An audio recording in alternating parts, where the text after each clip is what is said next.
ఎవరు వచ్చారంటావు ఈసారి? వచ్చే జగనే వచ్చేది సార్. జగనేనా? జగనే. ఎందువల్ల ఇతను స్కీములు బాగా పెట్టినాడు, స్కీములు చేసినాడు కాబట్టి ఆయన వస్తాడని మాకు నమ్మకం ఉంది. ఏమేమి స్కీములు పెట్టాడు? అన్ని ఆయన పెట్టి చెప్పినట్టువన్నీ వాగ్దానాలన్నీ ఇచ్చినాడు. చెప్పినట్టు ఎన్ని ఇచ్చినాడా? అన్ని ఇచ్చినాడు. ఏమేమి వచ్చినాయి ఇప్పటి వరకు మీకు? రైతు భరోసా వచ్చిందా, రుణమాఫీలు వచ్చినాయా, చెట్టు బిల్లులు వచ్చినాయా, ఆయన పల్లె పిల్లలకి ఇస్తున్నాడా, ఆయన చెప్పినవన్నీ చేసినాడు. గతంలో చంద్రబాబు నాయుడు 18,000 ఇస్తున్నాడా, 40 వాళ్ళకి ముసలి పింఛన్లు ఇస్తున్నాడా, చెప్పినవన్నీ చేసినాడు. గతంలో చంద్రబాబు నాయుడు పరిపాలన చూసినావు కదా, ఆయన చెప్పినట్టు చేయలేదా? చేయలేదు. ఏం చేస్తా అన్నాడు? ఏం చేస్తున్నాడు. అయితే మొత్తానికి రాబోయే రోజుల్లో పోటీ చాలా గట్టిగా ఉంటదంటావా? ఎందుకంటే అక్కడ ముగ్గురు కలిసి వచ్చాన్నారు పొత్తు పెట్టుకొని. అది చెప్పలేము నేను, అది ఉరికెట్ల బలం ఉందో చెప్పలేము. ప్రజల అభిమానం మొత్తానికి ఎవరి మీద ఉందంటావు? వీళ్ళ మీద జగన్ మీద ఎక్కువ మంది అభిమానం ఏడా ఉంది. ఇక్కడ ఎమ్మెల్యే అభ్యర్థి ఎవరు? ఈసారి గెలుస్తాడా? గెలుస్తాడు. పైన జగన్ పరిపాలన చూసినారు కదా, ఎట్లా అనిపించింది? బాగా చేసినాడు జగన్.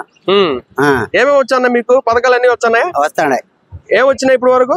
ఇప్పుడు పింఛనీలు ఇస్తున్నాడా, రైతు భరోసాలు ఇస్తున్నాడా, పిల్లలకి ఇస్తున్నాడా, 18,000 ఇస్తున్నాడా, ఆడోళ్ళకి అన్ని ఇస్తున్నాడు. ఇప్పుడు క్షేత్రస్థాయిలో చూస్తే జగన్మోహన్ రెడ్డికి 175కి ఎన్ని సీట్లు వచ్చేదానికి అవకాశం ఉంటది? వై నాట్ 175 అంటున్నారు కదా, 175కి 175 వస్తాయా, లేకపోతే కొంచెం అటు ఇటు వస్తాయా? తగ్గినా గెలిచేది ఖాయమా? ఎందుకు అంత ధీమా వ్యక్తం చేస్తున్నారు? గతంలో ఎప్పుడు ఎవరు కూడా చేయలేదా? అసలు ఇట్లా రైతు భరోసా, పిఎం కిసాన్ అవన్నీ, అమ్మ ఒడి గానీ అందరికి పడ్డాయా? టైం కి పడ్డాయా? కానీ పడ్డాయి. అయితే ఇప్పుడు అసలు ఈ రాష్ట్రంలో అభివృద్ధి లేదు అని చెప్పి చంద్రబాబు నాయుడు చాలా మీటింగ్ లో అంటున్నాడు, దానికి మీరేమంటారు? చెప్తానే ఉంటారు. అభివృద్ధి అయితే ఉందా? సంక్షేమ పథకాలు అన్ని కూడా వస్తున్నాయి, మొత్తానికి అన్ని బాగున్నాయి. రాబోయే రోజులు ఈయన వచ్చాడా? తిరుగులేదా? 5 ఏళ్లకు ముందు 5 ఏళ్ల తర్వాత, అంటే అప్పుడు ప్రభుత్వం ఇప్పుడు ప్రభుత్వం ఏదైతే ఉందో, ఈ రెండు ప్రభుత్వాల మధ్య వేరియేషన్ తేడా ఏంటండి? అప్పటికి ఇప్పటికీ అన్ని రంగాల్లో మార్పు అనేది చాలా కనిపిస్తూ ఉంది. ఒకటి పాలనా విధానంలో అయినా కానీ, లేకపోతే మా అభివృద్ధి పరంగా అయినా కానీ, సంక్షేమ పరంగా తీసుకున్నా కూడా, 3 రంగాల్లో తీసుకున్నా కూడా మా సింగనమల నియోజకవర్గంలో ఖచ్చితంగా మంచి చేంజ్ అయితే ఉంటుంది అని చెప్పడానికి I can show N number of events అనమాట. నేను యాక్చువల్గా మాది ఎర్రగుంట్ల గ్రామం చెందిన పక్కన ముకుందాపురము. మాది రైతు కుటుంబం, సాధారణ రైతు కుటుంబం నుంచి మాకేం మేలు జరిగిందో చెప్పగలుగుతాను. ఎందుకంటే నేను వేరే జోగాన్ని చెప్పాను కన్నా ఫస్ట్ మా ఊర్లో మా మంచికి ఏం జరిగిందో తెలిస్తే దాని తర్వాత మళ్ళీ మాట్లాడుతూ చెప్పేసి. మా గ్రామం అనేది చీనికాయలకి ప్రసిద్ధి అనమాట. దాదాపు 40-50 ఇయర్స్ నుంచి ఓన్లీ బత్తాయి పండిస్తుంటాం. గతంలో ఒకవేళ కరువు వచ్చినా, లేకపోతే పంట ఉన్నా లేకపోయినా కూడా, ఏమైనా ఈ ఎన్విరాన్మెంటల్ కాజెస్ జరిగినా కూడా ప్రభుత్వం నుంచి ఎటువంటి సపోర్ట్ ఉండేది కాదు. ఒకప్పుడు వేరుశనగకి మనం క్రాప్ ఇన్సూరెన్స్ కానీ, లేకపోతే పంట నష్టం వచ్చేది. కానీ మొట్టమొదటిసారిగా ఈ ప్రభుత్వం వచ్చిన తర్వాతనే చీని పంటకు కూడా పంట నష్ట పరిహారం కింద మాకు ఎకరాకు 13,500 రూపాయలు చొప్పున ప్రతి రైతుకి ఇచ్చాడు. అంటే లాస్ట్లో మాకు కరోనా టైంలో వచ్చినప్పుడు కూడా ఒక సందర్భంలో రేట్ లేదు. అలాగే వర్షాలు లేని ప్రభావం సిచ్యువేషన్లో కూడా మాకేమైంది అంటే, ఎప్పుడైతే ఈ పంట నష్ట పరిహారం రావడం వల్ల ఒక సంవత్సరానికి ఒక రైతుకి 5 ఎకరాల నోళ్ళు దాదాపు 50,000 రూపాయలతో వాడు సబ్సిడీకి ఏదో ఒకటి తీసుకోవడమో, లేకపోతే ఏదో ఒక రకంగా రైతుకి ఒక వెన్నుగా నిలబడ్డాడు. ఆ విషయంలో చేంజ్ చూడొచ్చు. ఇంకా కావాలంటే మా స్థానికంగా మా ఎమ్మెల్యే గారి గురించి మాట్లాడితే, అభివృద్ధి పరంగా మాట్లాడుకుంటే, దాదాపుగా చాలామంది రోడ్లు లేవు, రోడ్లు బాగాలేవు ఉంటారు. మీరు కూడా ఇప్పుడు వచ్చినారు కదా, ఎక్కడైనా రోడ్లు ఏమన్నా బాగాలేని లేదు, మంచిగా ఉన్నాయి రోడ్లు వేసాం. దాదాపుగా 100 కిలోమీటర్ల పైన రోడ్లు వేయడం జరిగింది. అది కాకోకుండా ఇప్పుడు అమరావతి నుంచి అనంతపూర్కి ఎక్స్ప్రెస్ వేలు అని చెప్పేసి 5 ఏళ్ళు అదే చెప్పారు. కనీసం ఒక ఎకరా కాదు కదా, ఒక అడుగు కూడా వాళ్ళు ముందుకు తీసుకెళ్ళకపోలేదు, ఒక అడుగు మట్టి కూడా వేయలేదు. కానీ మా ప్రభుత్వం వచ్చిన తర్వాత మీరు బాగా ఇప్పుడు వెళ్ళినా కూడా అభివృద్ధి పనులు కనబడుతున్నాయి.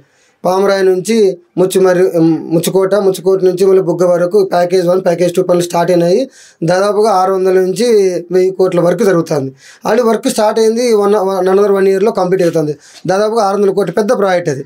అది కాకోకుండా గండికోట నుంచి లిఫ్ట్ ఇరిగేషన్ తీసుకొచ్చేసి పుట్లూరుకి, ఎలనూరుకి దాదాపు 200 కోట్లతో లిఫ్ట్ ఇరిగేషన్ డిపిఆర్ వర్క్ కూడా స్టార్ట్ అయిపోయింది. డిపిఆర్ కంప్లీట్ అయింది. మళ్ళీ నెక్స్ట్ జగన్మోహన్ గారి అధికారంలోకి వస్తే ఖచ్చితంగా అది కూడా కంప్లీట్ అవుతుంది. అది కాకుండా మేజర్ సెట్ బ్యాక్ ఏం జరిగిందిరా అంటే, ఎంతోమంది ఈవెన్ మా కాన్స్టిట్యున్సీ నుంచి ప్రధానమంత్రి అయిన ఉన్నారు, ముఖ్యమంత్రి అయిన ఉన్నారు, మినిస్ట్రీలు ఉన్నారు, వీళ్ళందరూ ఉన్నారు. కానీ ఒక్కరు చేయలేని పని ఈరోజు సింగనమయ్య అనే చెరువుకి లోకలైజేషన్ తీసుకురావడం ఎవరు చేయలేకపోయారు. కేవలం మా ఎమ్మెల్యే గారే, జస్ట్ ఎమ్మెల్యే గారే, మినిస్ట్రీ కాదు, సీఎం కాదు, లేదా ప్రధానమంత్రి గారు కాదు, మా ఎమ్మెల్యే గారు సాంబశివరెడ్డి గారు, పద్మావతి గారు కలిసి వాళ్ళ నాయకత్వంలో ఈరోజు మాకు అష్యూర్డ్ వాటర్ వచ్చాయి సింగనమయ్య చెరుకు. అది కాకోకుండా మా మండలాలకి దాదాపు 40 చెరువులకి లోకలైజేషన్ ద్వారా తీసుకొచ్చేసి వాటర్ అష్యూర్డ్ వాటర్ వచ్చినాయి. రేపొద్దున వర్షాలు రావడం ఆలస్యం, మాకు రాబోయే రోజుల్లో ఖచ్చితంగా మా చెరువులకి మా సింగనమయ్య కింద ఆయకట్టు కానీ ఈ రోజు పైన కూడా 5 సంవత్సరాలు ఏ రోజు కూడా ఆయకట్టు అనేది ఖాళీగా లేదు. సింగనమయ్య కింద 2 పంటలు పండించుకుంటున్నాం. గతంలో అసలు పంటలు పండేది కదా, నెర్రలు పారింది సింగనమయ్య చెరువు. దాని తర్వాత ఇక్కడే రెడ్డిపల్లి దగ్గర మీరు చూస్తే అప్పుడు సెంట్రల్ యూనివర్సిటీ ఈ అనంతపురం జిల్లాకు ఎయిమ్స్ వస్తే దాన్ని తీసుకెళ్ళేసి అమరావతిలో పెట్టాడు. సరే అది పోయిందని పక్కన పెడదాంలే, ఇదే సెంట్రల్ యూనివర్సిటీ వచ్చింది కదా సమారం అన్నాం అనుకుంటే ఆయన 5 ఏళ్ళు ఊరికే ఉండి 2018లో అదేదో తీసుకొచ్చేసినాడు. 2018లో తీసుకొచ్చేసి కనీసం ఆ సెంట్రల్ యూనివర్సిటీకి ల్యాండ్ అక్వైజిషన్ తీసుకొచ్చేసి దాన్ని వాళ్ళకి కూడా ఇవ్వలేని సిచ్యువేషన్. ఏం చేసినారంటే కమిషన్ల కోసం కకృతి పడి కాంపౌండ్ వాళ్ళు ఒకటి మొదలుపెట్టినారు తప్పితే కానీ కనీసం వాడి పిల్లర్ వరకు కూడా ఫౌండేషన్ కూడా స్టార్ట్ చేయాలి. ఈరోజు మీరు పోయి చూస్తే ఈ సంవత్సరం వచ్చే అకాడమిక్ ఇయర్లో అక్కడ క్లాసులు స్టార్ట్ అవుతున్నాయి. బిల్డింగ్స్ కంప్లీట్ అయిపోయినాయి. దాదాపుగా 150 నుంచి 200 కోట్ల నిధులు వచ్చినాయి. బిల్డింగ్స్ కంప్లీట్ అయిపోతున్నాయి. ఈరోజు దానికి ఒక వైస్ ఛాన్సలర్ కూడా వచ్చేసినారు. అది కూడా రేపు మాపో మనం కళ్ళ ముందు కనిపిస్తాం అభివృద్ధి. సో ఇట్లా ఈ విధంగా చూసుకుంటే నీళ్ళ విషయంలో అయినా కానీ పంటలకు నష్టపరమైన కానీ లేకపోతే మా నియోజకవర్గంలో దాదాపు 80 సచివాలయాలు బిల్డింగ్లు, రైతు భరోసా కేంద్రాలు కానీ, ఆర్బీకేలు కానీ, లేకపోతే పాల విలువ కేంద్రాలు కానీ ఇవన్నీ కూడా టాప్ 5 లిస్ట్ తీసుకుంటే సింగనమయ్య వన్ ఆఫ్ ది కాన్స్టిట్యున్సీ అన్నీ కంప్లీట్ చేయడంలో. సో ఇట్లా మీరు ఏవి తీసుకున్నా కూడా దాదాపుగా 3,000 నుంచి 5,000 కోట్ల సంక్షేమ అభివృద్ధి వరకు పనులు జరిగినాయి. ఇది కాకోకుండా రీసెంట్గానే ఒకటి పంపుల హైడ్రో ప్రాజెక్ట్ వచ్చింది సింగనమయ్య దగ్గర, దాదాపుగా 6,000 కోట్ల ప్రాజెక్ట్. ఈ సంవత్సరం ఒకటి కాదనుకొని మనం ల్యాండ్ అక్విజిషన్ అవన్నీ జరుగుతున్నాయి. ఇది ఒకటి అయిపోయిందంటే నెక్స్ట్ స్టేజ్లో నెక్స్ట్ మళ్ళీ 2029 కల్లా అక్కడ కూడా 6,000 కోట్లతో హైడ్రో పంప్ ప్రాజెక్ట్ కూడా కంప్లీట్ అయిపోతుంది. అక్కడ ఉపాధి వస్తుంది, పవర్ కూడా వస్తుంది. సో ఇది మా నియోజకవర్గంలో జరిగిన complete development in terms of మా జగనన్న గవర్నమెంట్లో దాదాపుగా 6,000 కోట్ల పైన జరిగింది. బేసిక్గా సింగనమయ్యలో ఇప్పుడు కూడా ఎవరైతే అధికారంలోకి వస్తారో ఎమ్మెల్యే అభ్యర్థిగా పైన క్షేత్రస్థాయిలో కూడా వాళ్ళే అధికారంలో ఉంటారనేది ఒక నానుడి, ఒక సామెత టాక్ అనేది ఉంది, ఒక సెంటిమెంట్ ఉంది. సో అది ఎంతవరకు నిజం అంటారు? నిజమే అండి. దాదాపుగా నేను పుట్టక నుంచి కూడా చూస్తే ఎవరైతే తెలుగుదేశం గవర్నమెంట్ ఉన్నప్పుడు కానీ లేకపోతే అంతమంది కాంగ్రెస్ ఉన్నప్పుడు కానీ ఇప్పుడు వైఎస్ఆర్ గవర్నమెంట్ ఉన్నప్పుడు కానీ దాదాపు ఇక్కడ గెలిచిన ఎమ్మెల్యేలే మనం రాష్ట్రంలో ప్రభుత్వంలో అధికారంలో మనం చూస్తున్నాము. సో మొత్తానికి ఈసారి వైఎస్ జగన్మోహన్ రెడ్డి గారికి ఎన్ని సీట్లు వచ్చేదానికి అవకాశం ఉందంటారు? నన్ను అడిగితే టు బి ఆనెస్ట్ మీరు ఆశ్చర్యం అనుకోవచ్చు, లేకపోతే ఓవర్ కాన్ఫిడెంట్ అనుకోవచ్చు. నేను చూసేది ఒకటే, జగన్మోహన్ రెడ్డి గారు ప్రతి గ్రామాన్ని ఒక యూనిట్గా తీసుకొని ఇదేదో ఒక పార్షాలిటీ చేసుకొని ఈ కాన్స్టిట్యున్సీకి లేదు ఈ కాన్స్టిట్యున్సీకి అని లేకుండా ప్రతి గ్రామంలోనూ నీకు అభివృద్ధి ఉంది, సంక్షేమం ఉంది. అలాంటప్పుడు ఎందుకు నువ్వు ప్రతి గ్రామాన్ని యూనిట్గా తీసుకున్నప్పుడు ఎందుకు 175 గెలవలేము చెప్పు? ఖచ్చితంగా గెలవలుతాము. కానీ మా టార్గెట్ 175. డెఫినెట్గా లాస్ట్ టైం వచ్చిన 151+ ఈజీగా మేము తీసుకుంటామని మా కాన్ఫిడెంట్ ఉంది. ఎందుకంటే మేము చేసిన మంచి ఉంది. బేసిక్గా అవతలు చూసినట్లయితే 3 పార్టీలు ఏకమై పొత్తు పెట్టుకుని మరీ వస్తున్నారు కదా, ఆ సందర్భంలో ఆ ప్రభావం అనేది వైసీపీ మీద ఉంటుందా లేదా? 100% ఉండదు. పొత్తు ఎందుకు పెట్టుకుంటున్న వాళ్ళు ఒకటి నేషనల్ ముగ్గురు కాదు, డైరెక్ట్ పొత్తులు ఉన్నాయి, ఇండైరెక్ట్ పొత్తులు ఉన్నాయి. ఒకరు కాదు 10 మంది కలిసినారు. ఎందుకు కలిసినారని చెప్పి మీరు ఆలోచించుకోండి ఒకసారి.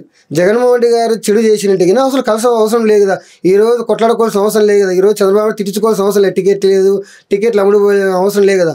ఈరోజు జగన్మోహన్ రెడ్డి గారు నమ్మకం ఒకటి, జనాలు నమ్మినారు. నేను ఈరోజు మంచి చేశాను. ఆయన ఈ దేశంలో ఎవడు కూడా చెప్పలే. ఏమని చెప్తున్నాడు? నీకు మంచి జరిగితే ఓటేయండి, లేదో ఏద్దని చెప్తున్నాడు కదా. మా కాన్ఫిడెంట్ ఏమంటే 87% ఆఫ్ ది పీపుల్కి మేము మంచి చేసినాం కాబట్టి మా కాన్ఫిడెంట్ ఉంది.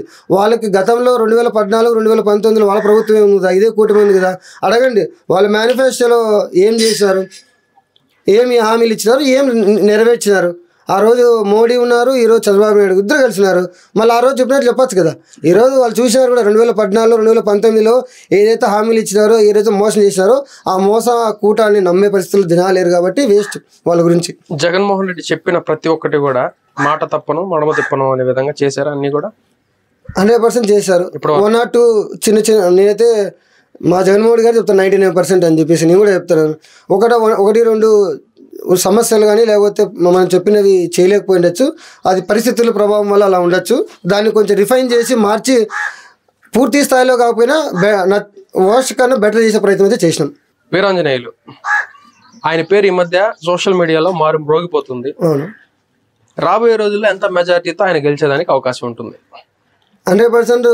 ఈరోజు వీరాంజలి గారు ఎవరో తెలిసి ఉండకపోవచ్చు కాదు, కానీ 2014, 2019 కూడా అంతకుముందు కూడా మాకు జనరల్ పద్మావతి గారు కూడా వీరిలాగా ఒక చదువుకున్న సామాన్య కుటుంబమే. మేము ఈరోజు పార్టీ జగనన్న నమ్మినారు, ఓటు వేసినారు. ఈరోజు పద్మావతి గారు ఎమ్మెల్యేగా ఉన్నారు. మేము చూసిన జగన్మోహన్ రెడ్డి గారు పార్టీని చూసినాం. ఈరోజు కేవలం వీరాంజలి విషయంలో కూడా అదే జరుగుతుంది. వీరాంజలి గారు మా ఎమ్మెల్యే అభ్యర్థి అయినా మేము చూసేది వచ్చేసి జగన్మోహన్ రెడ్డి గారే మా ఎమ్మెల్యే అభ్యర్థి. సో జగన్మోహన్ రెడ్డి గారికి మా ఓటు. వీరాంజలి గారు ఖచ్చితంగా గతంలో వచ్చిన మెజార్టీ కన్నా ఇంకా ఎక్కువ వచ్చే మెజార్టీ కోసం మేము ప్రయత్నం చేస్తాం తప్పితే కానీ ఎటువంటి సందేహం లేదు దాంట్లో.